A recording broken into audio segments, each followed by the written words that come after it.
દોસ્તો, સ્વાગત છે આપ સૌનું કરિયર માહિતી ચેનલમાં। દોસ્તો, ગુજરાત જાહેર સેવા આયોગ એટલે કે જીપીએસસી દ્વારા ગુજરાત સરકારના નાણાં વિભાગ હસ્તકની હિસાબી અધિકારી વર્ગ 2 એટલે કે એકાઉન્ટ ઓફિસર ક્લાસ 2ની જગ્યા ઉપર ભરતી માટે હાલમાં નોટિફિકેશન પ્રસિદ્ધ થયેલ છે। તો દોસ્તો, ખાસ તો આજના વિડીયોમાં આપણે આ હિસાબી અધિકારી વર્ગ 2ની જગ્યાનું ઓનલાઈન ફોર્મ તમે જાતે જ મોબાઈલથી કઈ રીતે ભરી શકો તેની સંપૂર્ણ માહિતી મેળવીશું। દોસ્તો, આ ભરતી સંદર્ભે તમારે જો ડિટેલ માહિતી જોઈતી હોય, જેમ કે એજ્યુકેશન ક્વોલિફિકેશન, એજ લિમિટ, એક્ઝામની પેટર્ન તો વગેરે માહિતીનો વિડીયો પણ મેં અલગથી બનાવેલ છે, જે વિડીયો તમારે ખાસ જોઈ લેવો। તે વિડીયોની લિંક પણ હું નીચે ડિસ્ક્રિપ્શનમાં મૂકી દઈશ, ત્યાં ક્લિક કરીને પણ તમે તે માહિતી મેળવી શકશો। અત્યારે તો ખાસ તો આપણે આ હિસાબી અધિકારી વર્ગ 2 એટલે કે એકાઉન્ટ ઓફિસર ક્લાસ 2નું ઓનલાઈન ફોર્મ તમે જાતે જ મોબાઈલથી કઈ રીતે ભરી શકો તેની સંપૂર્ણ માહિતી મેળવીએ। હવે દોસ્તો, આ ભરતી સંદર્ભે તમારે ઓનલાઈન ફોર્મ ભરવું હોય તો ઓનલાઈન ફોર્મ ભરવાની છેલ્લી તારીખ 17 ફેબ્રુઆરી 2025 રાખવામાં આવેલી છે, એટલે તમારે આ તારીખ પણ ખાસ ધ્યાનમાં રાખવાની રહેશે। ઓનલાઈન ફોર્મ ભરવા માટે સૌથી પહેલાં તો તમારે અહીં જીપીએસસી ઓજસની જે વેબસાઇટ છે gpsc-ojs.gujarat.gov.in આ વેબસાઇટ ઉપર તમારે ખાસ તો સંપર્ક કરવાનો રહેશે। આ વેબસાઇટ છે તેની લિંક પણ હું જે ડિસ્ક્રિપ્શનમાં મૂકી દઈશ, ત્યાં ક્લિક કરશો એટલે સીધા જ તમે આ વેબસાઇટમાં પહોંચી જશો। તો દોસ્તો, ચાલો આપણે હિસાબી અધિકારી વર્ગ 2નું ઓનલાઈન ફોર્મ કેમ ભરવું તેની માહિતી જોઈએ। હવે દોસ્તો, ઓનલાઈન ફોર્મ ભરવા માટે તમે જે ગુજરાત ઓજસની જે વેબસાઇટ છે તે વેબસાઇટ ઉપર આવશો એટલે અહીં જે ઓનલાઈન એપ્લિકેશન છે તેમાં તમે એપ્લાયમાં ક્લિક કરશો એટલે અલગ અલગ જે એડવર્ટાઇઝમેન્ટ છે જેની માટે હાલમાં ઓનલાઈન ફોર્મ ભરાઈ રહ્યા છે તે તમામ એડવર્ટાઇઝમેન્ટ તમને વેબસાઇટમાં જોવા મળશે।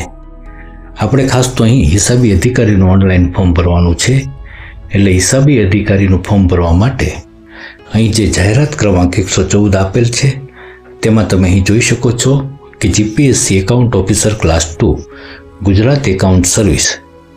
તો આપણે આ પોસ્ટનું ઓનલાઈન ફોર્મ ભરવાનું છે, એટલે ઓનલાઈન ફોર્મ ભરવા માટે આપણે અહીં જે ગ્રીન કલરનું બટન આપેલ છે તેના ઉપર ક્લિક કરવાનું રહેશે। દોસ્તો, અહીં ગ્રીન એપ્લાય બટન ઉપર ક્લિક કરશો એટલે આગળ ઉપર તમારા મોબાઈલમાં આ રીતનો ઇન્ટરફેસ ઓપન થશે। અહીં પણ તમારે એપ્લાય નાવ લખેલ છે તેના ઉપર ક્લિક કરવાનું રહેશે। એપ્લાય નાવ ઉપર ક્લિક કરશો એટલે આ રીતનો ઇન્ટરફેસ તમારા મોબાઈલમાં ઓપન થઈ જશે। અહીં દોસ્તો, તમે જો જીપીએસસી ઓજસની અંદર તમે વન ટાઈમ રજિસ્ટ્રેશન કરેલ હોય તો તમારો ઓજસનો જે વન ટાઈમ રજિસ્ટ્રેશન નંબર છે તેને એન્ટર કરી તમારી જન્મ તારીખ એન્ટર કરી અને એપ્લાય વિથ ઓટીઆર ઉપર ક્લિક કરશો એટલે કે વન ટાઈમ રજિસ્ટ્રેશન સમયે તમારે રજિસ્ટ્રેશનમાં જે કંઈ માહિતી ફિલ કરેલી છે તે તમામ માહિતી ઓપન થઈ જશે। હવે જે ફ્રેશ કેન્ડિડેટ છે કે જેમણે વન ટાઈમ રજિસ્ટ્રેશન કરેલ નથી તો તેવા ઉમેદવારોએ અહીં સ્કીપ ઉપર ક્લિક કરવાનું રહેશે। દોસ્તો, અહીં સ્કીપ ઉપર ક્લિક કરશો એટલે જીપીએસસીનું જે હિસાબી અધિકારી વર્ગ 2નું ઓનલાઈન ફોર્મ છે તે ઓપન થઈ જશે, પરંતુ ફોર્મ ઓપન થયા પહેલાં એક જીપીએસસીની સૂચના છે તે ઓપન થશે, તે સૂચના તમારે ખાસ જોઈ લેવાની રહેશે। આ સૂચનાની અંદર આયોગ દ્વારા એવું જણાવવામાં આવેલ છે કે દરેક ઉમેદવારે અરજી ફોર્મ ભર્યા બાદ ફોર્મ ડાઉનલોડ કરવું અને તેમાં પોતાનો ફોટો, સહી તેમજ અન્ય તમામ વિગતો યોગ્ય છે કે નહીં તેની ચકાસણી કરી લેવી। જો ફોર્મમાં ફોટો, સહી કે વિગતોમાં કોઈ ભૂલ કે ક્ષતિ જણાય તો એડિટ મેનુમાં જઈને જરૂરી સુધારા વધારા કરવા વિનંતી છે। અરજી કરવાની છેલ્લી તારીખ બાદ સુધારા અંગેની કોઈ પણ વિનંતી ધ્યાને લેવામાં આવશે નહીં। એટલે દોસ્તો, ખાસ તો જીપીએસસીનું જે ઓનલાઈન તમે ફોર્મ ભરશો તેમાં એક સારામાં સારી બાબત એ કહી શકાય કે આ ફોર્મમાં અરજીની છેલ્લી તારીખ પહેલાં તમારે જેટલી પણ વાર એડિટ કરવું હોય તે એડિટ કરી શકશો, નવું ફોર્મ ભરવાની જરૂર નહીં રહે। એટલે કે કદાચ ફોર્મ ભર્યા બાદ તમે તેનું પ્રિન્ટ આઉટ છે તે પ્રિન્ટ આઉટમાં તમે ધ્યાનથી વાંચશો અને કોઈ પણ ભૂલ થયેલી જણાય તો ફરીવાર તમે એડિટ મેનુમાં જઈ અને તે ભૂલ તમે સુધારી શકશો। એટલે દોસ્તો, જીપીએસસીનું ફોર્મ ભરવામાં તમારે કોઈ ચિંતા કરવાની જરૂર નથી। કદાચ ફોર્મ ભરવામાં કાંઈ પણ ભૂલ થઈ હોય તો તે એડિટ પણ તમે કરી શકશો। તો ફોર્મ ભરતા સમયે તમારે આ બાબત ખાસ ધ્યાનમાં રાખવી, એટલે એકદમ રિલેક્સ થઈને તમે આ ફોર્મ ભરી શકશો. હવે દોસ્તો અહીં ઓકે લખેલ છે તો ઓકે ઉપર તમારે ક્લિક કરવાનું રહેશે.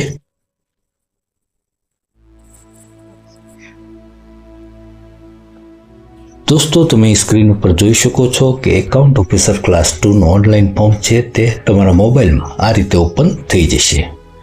હવે એ ફોર્મની અંદર સૌથી પહેલાં તો તમારી જે પર્સનલ ડિટેલ છે તમારે એન્ટર કરવાની રહેશે. પર્સનલ ડિટેલની અંદર સૌથી પહેલાં તો જે અહીં ટાઇટલ છે તેમાંથી તમારે મિસ્ટર, મિસિસ, મિસ કે ડૉક્ટર જે પણ ટાઇટલ લાગુ પડતું હોય તેને સિલેક્ટ કરવાનું રહેશે. ટાઇટલ બાદ અહીં સરનેમના ખાનામાં સરનેમ, ફર્સ્ટ નેમમાં તમારું નામ, ફાધર કે હસબન્ડના નામમાં તમારા ફાધરનું, અથવા તો જે મેરિડ વુમેન છે તો તેમને તેમના હસબન્ડનું નામ અહીં એન્ટર કરવાનું રહેશે. અથવા તો માર્કશીટ પ્રમાણે પણ તમે અહીં નામ તમારું એન્ટર કરી શકો છો. ત્યારબાદ મધરના નેમમાં તમારા માતાજીનું નામ, ત્યારબાદ જેન્ડરની અંદર મેલ ફિમેલમાં ટીક કરવાનું રહેશે. ત્યાર પછીના સ્ટેપમાં તમારી ડેટ ઓફ બર્થ, ત્યાર પછી મેરિટલ સ્ટેટસમાં મેરિડ, અનમેરિડ કે સેપરેટ જે પણ લાગુ પડતું હોય તેમાં ટીક કરવાનું રહેશે. ત્યાર પછીના સ્ટેપમાં તમારી કેટેગરી એટલે કે કેટેગરીની અંદર જનરલ, EWS, SC, SCBC કે ST જે પણ કેટેગરી લાગુ પડતી હોય તે કેટેગરી તમારે સિલેક્ટ કરવાની રહેશે. જનરલ કેટેગરીના ઉમેદવારો જો જનરલ કેટેગરી સિલેક્ટ કરશે તો તેમણે આગળ ઉપર કેટેગરીની અંદર કોઈ વિગત એન્ટર કરવાની નહીં રહે. પરંતુ જે અનામત કેટેગરીના ઉમેદવારો છે જેમ કે EWS કેટેગરીના ઉમેદવારો હોય તો EWS કેટેગરી સિલેક્ટ કરશે તો તેમને EWS કેટેગરીનો પોતાનો જે દાખલો છે તેનો સર્ટિફિકેટ નંબર, સર્ટિફિકેટની તારીખ, પ્રમાણપત્ર આપનાર અધિકારી એટલે કે જે અહીં મામલતદાર છે, TDO છે, ડિસ્ટ્રિક્ટ સોશિયલ વેલફેર ઓફિસર છે તેમાંથી જે પણ અધિકારીએ તમને EWSનું સર્ટિફિકેટ ઇસ્યુ કરેલ હોય તે અધિકારીને અહીંથી સિલેક્ટ કરવાના રહેશે. ત્યારબાદ ગુજરાત બાય ડિફોલ્ટ પહેલેથી સિલેક્ટ જ હશે. પરંતુ આ EWSનો દાખલો છે તો જાહેરાતમાં જણાવેલ જે કંઈ તારીખ હોય તે તારીખ પછી તમે કઢાવેલો હોવો જરૂરી છે. ત્યાર પછી જેમ કે કોઈ ઉમેદવાર છે તે SC કેટેગરીમાં આવતા હોય તો SC કેટેગરીના ઉમેદવારોએ પણ પોતાના SCનું જે સર્ટિફિકેટ છે તેનો સર્ટિફિકેટ નંબર, સર્ટિફિકેટની તારીખ એન્ટર કરવાની રહેશે.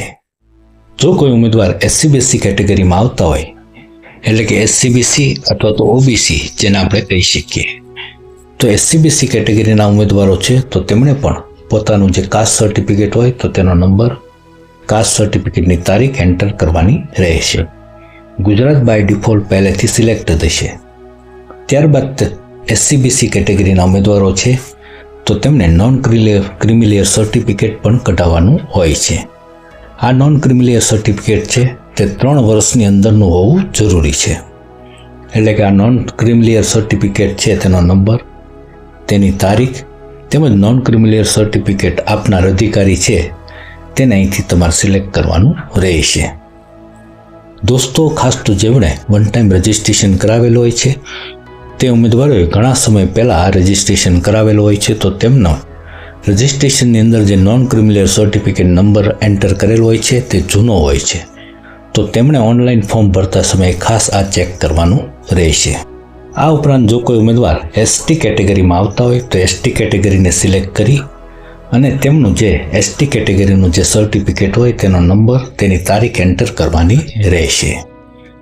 તો અહીં જે અલગ અલગ કેટેગરી છે તે કેટેગરી પ્રમાણે ઉમેદવારોએ આગળ ઉપર સર્ટિફિકેટની વિગત એન્ટર કરવાની રહેશે. પર્સનલ વિગત બાદ ત્યાર પછીના સ્ટેપમાં ઉમેદવારે કમ્યુનિકેશન ડિટેલ એટલે કે સંદેશા વ્યવહારની માહિતી એન્ટર કરવાની હોય છે. આ માહિતીની અંદર ઉમેદવારોએ પોતાનું પ્રેઝન્ટ એડ્રેસ એટલે પોતાનું એડ્રેસ અહીં ટાઈપ કરવાનું રહેશે. અહીંથી ડિસ્ટ્રિક્ટ સિલેક્ટ કરવાનો રહેશે. તમે ડિસ્ટ્રિક્ટ સિલેક્ટ કરશો એટલે તેને રિલેટેડ તાલુકા અહીં આવી જશે.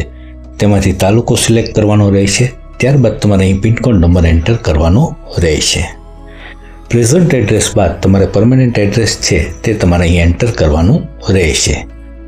જો તમારું પ્રેઝન્ટ એડ્રેસ અને પરમેનન્ટ એડ્રેસ બંને એક જ હોય તો અહીં જે પ્રેઝન્ટ એડ્રેસમાં તમે જે કાંઈ એડ્રેસ ટાઈપ કરેલ છે તેને તમે કોપી કરી અને અહીં તમે પ્રેઝન્ટ એડ્રેસમાં પણ તેને પેસ્ટ કરી શકશો. ત્યારબાદ આગળ ઉપર તમારે ડિસ્ટ્રિક્ટ, તાલુકો અને પિનકોડ નંબર એન્ટર કરવાનો રહેશે. એડ્રેસની વિગત બાદ આગળ ઉપર તમારે તમારો મોબાઈલ નંબર છે તે નંબર અહીં એન્ટર કરવાનો રહેશે. અહીં જે મોબાઈલ નંબર તમે એન્ટર કરશો તે જ મોબાઈલ નંબરને ફરી વખત તમારે અહીં એન્ટર કરવાનો રહેશે. ત્યારબાદ તમારું જે ઈમેલ આઈડી છે તે ઈમેલ આઈડી એન્ટર કરવાનું રહેશે અને તે જ ઈમેલ આઈડીને અહીં ફરી વખત તમારે રીટાઈપ કરવાનું રહેશે. હવે કમ્યુનિકેશન ડિટેલ એન્ટર કર્યા બાદ તમારે અહીં અધર ડિટેલ એટલે કે જો લાગુ પડતી હોય અન્ય ડિટેલ તે એન્ટર કરવાની રહેશે. અધર ડિટેલની અંદર સૌથી પહેલાં તો વિકલાંગ સિવાયના જે જનરલ ઉમેદવારો છે તો તેમને નોટ એપ્લિકેબલ છે તેના ઉપર ટીક કરવાનું રહેશે. અને જે વિકલાંગ ઉમેદવારો છે તો વિકલાંગ ઉમેદવારોએ અહીં તેમની જે કંઈ વિકલાંગતા હોય તે વિકલાંગતામાં તેમણે ટીક કરવાનું રહેશે. ત્યારબાદ do you need the facility of scribe એટલે કોઈ વિકલાંગ ઉમેદવારો હોય તેમને રાઇટરની તેવી જરૂર હોય તો તેઓ અહીં યસ કરી શકે છે.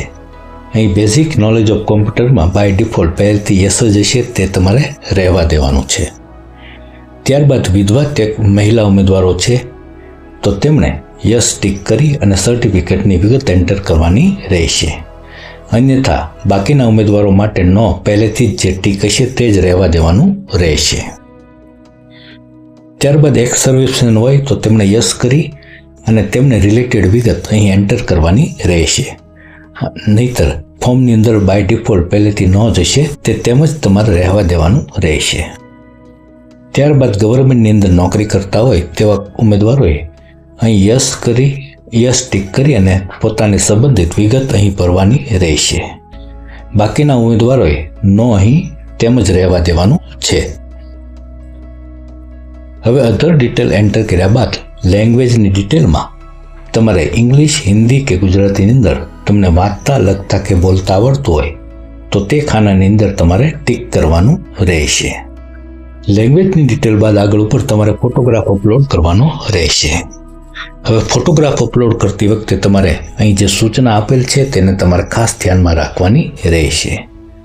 અહીં જણાવવામાં આવેલ છે કે ઉમેદવારે અરજીમાં વ્હાઇટ બેકગ્રાઉન્ડવાળો પાસપોર્ટ સાઇઝનો ફોટોગ્રાફ જ અપલોડ કરવાનો રહેશે. એટલે કે તમારી પાસે જે ફોટોગ્રાફ પડાવેલ છે તે વ્હાઇટ બેકગ્રાઉન્ડવાળો હોવો જોઈએ તથા ફોટોગ્રાફ તારીખ સાથેનો હોવો જોઈએ કે જે તારીખ અરજી કરવાની છેલ્લી તારીખથી 1 વર્ષ પહેલાંની હોવી જોઈએ નહીં.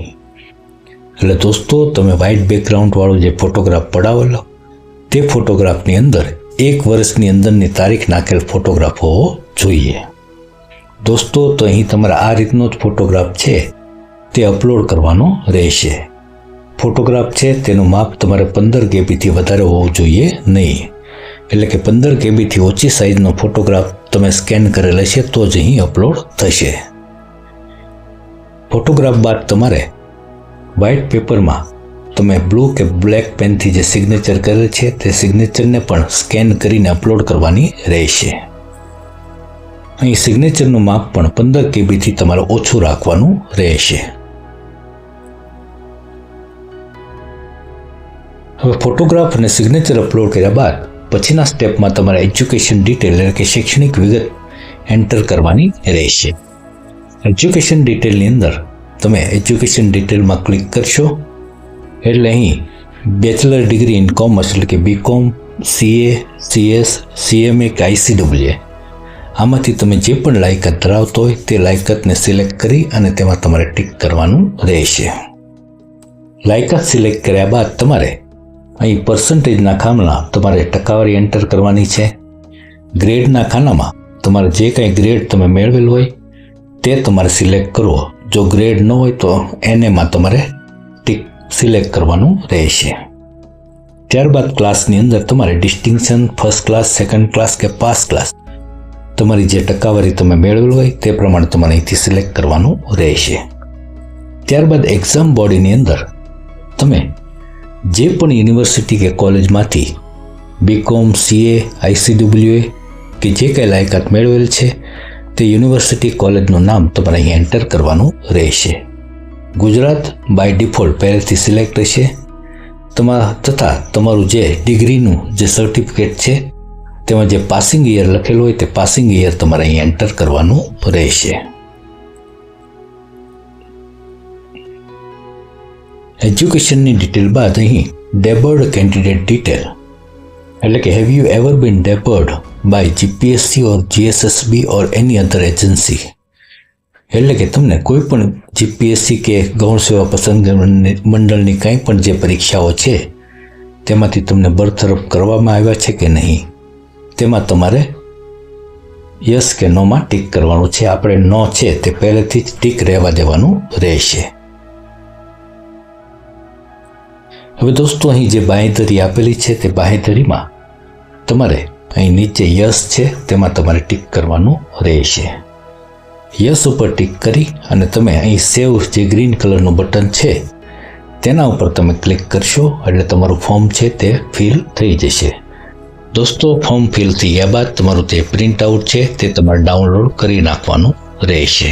પ્રિન્ટ આઉટ ડાઉનલોડ થઈ ગયા બાદ તમારે જે પ્રિન્ટની અંદર તમે જે કાંઈ વિગત ફિલ કરે છે તે તમારે ખાસ ધ્યાનથી જોઈ લેવી. તેમાં કંઈ પણ ભૂલ નથી ને તે ખાસ ચેક કરવાનું રહેશે.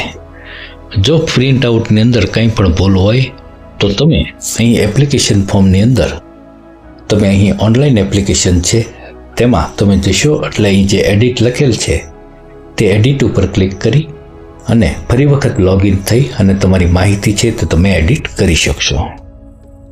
અનામત કેટેગરીના ઉમેદવારો છે તો તેમણે અહીં કોઈ પણ પ્રકારની ફી ભરવાની નહીં રહે, પરંતુ જે સામાન્ય એટલે કે જનરલ કેટેગરીના ઉમેદવારો છે તો તેમણે અહીં જણાવેલ 100 રૂપિયા ફી પણ ભરવાની હોય છે.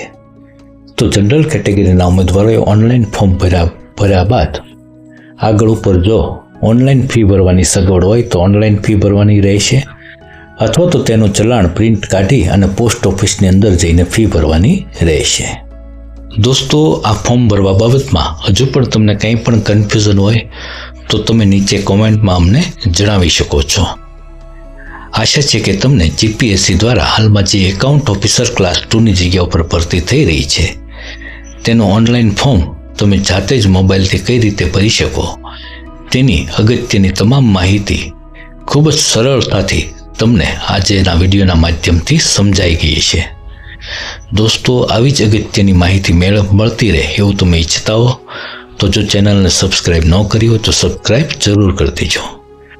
દોસ્તો ફરી પાછા આપની કારકિર્દી માટે ઉપયોગી આવી જ અગત્યની માહિતી સાથે મળીએ. ત્યાં સુધી રજા આપશો. જય હિન્દ, વંદે માતરમ. હંમેશા ખુશ અને હેલ્ધી રહો એવી ઈશ્વરને પ્રાર્થના.